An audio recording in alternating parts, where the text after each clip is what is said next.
коротко, с 4 декабря на 5 утра в 5 часов произошло возгорание на подстанции Сухум, где мы сейчас с вами находимся.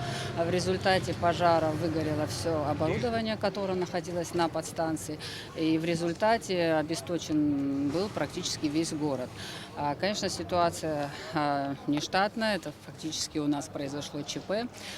Все службы Черноморэнерго были, соответственно, привлечены к устранению последствий пожара и, к проведению необходимых мероприятий по, подключению, аварийной схеме подключения части, районов города и восстановлению, в принципе, не восстановлению, а фактически установлению нового оборудования.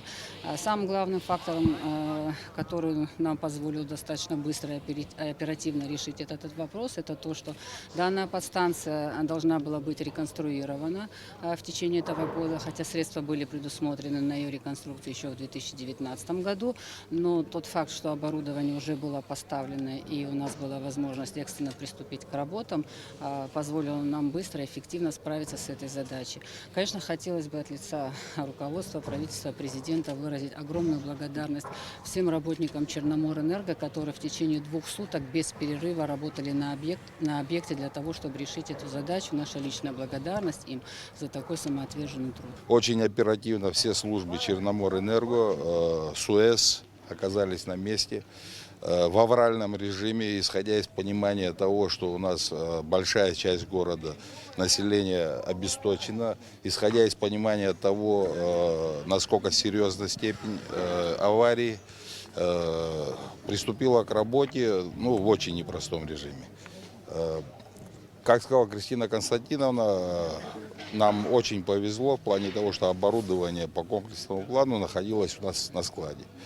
Это позволило нам на сегодняшний день, как вам известно, 7 числа, то есть сегодня ночью, где-то в 4:16 на подстанции энергоснабжение было восстановлено. Я хотел бы сказать, обратить внимание наших жителей, что это аварийная схема работы, которая сама по себе рискована. В связи с этим, пока подстанция не заработает в штатном режиме, на что потребуется не менее 2-3 недель, мы все должны понимать, что и степень угрозы аварийности, и степень угрозы отключений, она повышена. Мы будем вести работу по всем линиям, и по линии энергосбыта, и сами потому, чтобы снизить нагрузки. Но, скорее всего, и вот сейчас, прямо после того, как мы с вами побеседуем, мы поедем и будем разрабатывать график отключения именно по Сухуму. Он, мы надеемся, будет примерно таким же, к которому наши жители уже привыкли. Порядка 2 часов. Мы постараемся все для этого сделать. Но те, кто, как минимум, те, кто питается от подстанции Сухум-2 и от этой подстанции Сухум-1, они будут временно испытывать вот эти трудности до того, как станция Сухум-1 заработает в штатном режиме.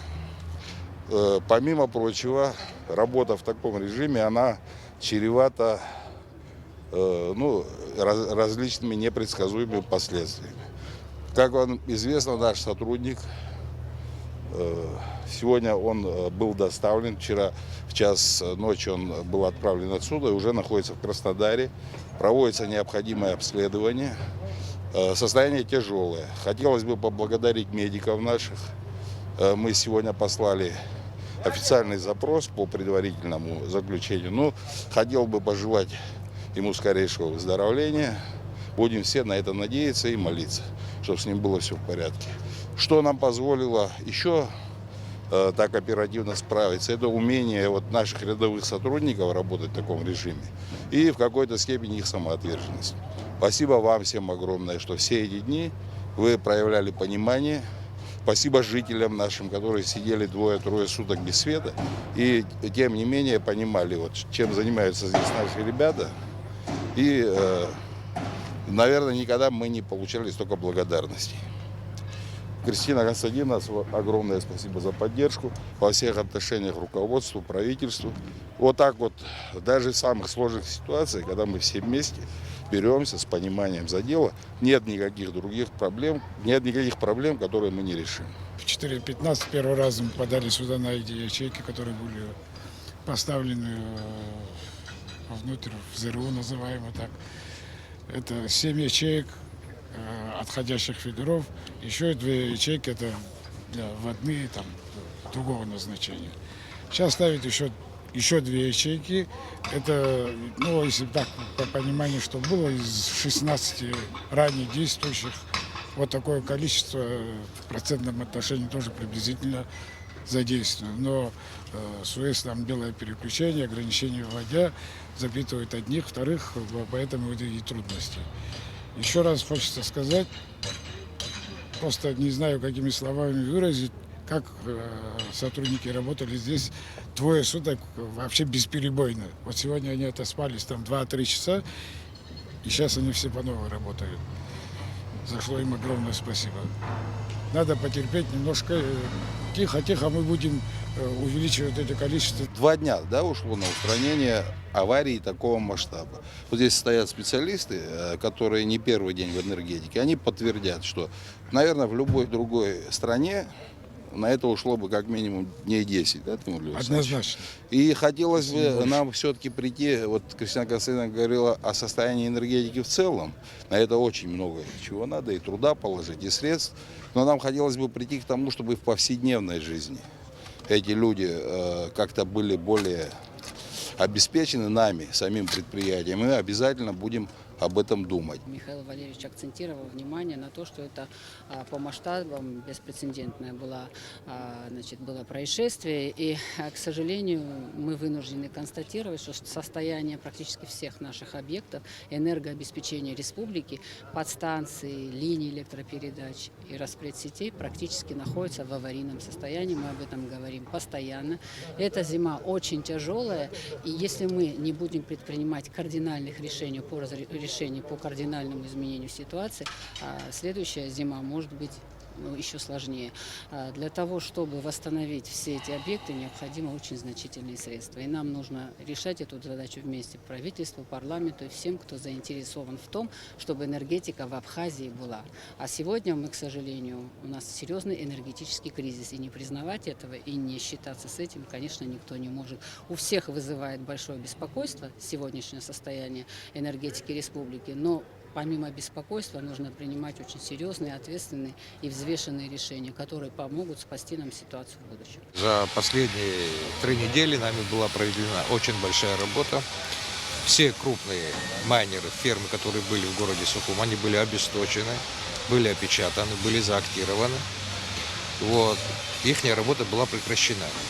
Но проблема в том, что эти крупные майнеры свое оборудование распределили по 10, по 15, по 20 штук и рассовали его по всем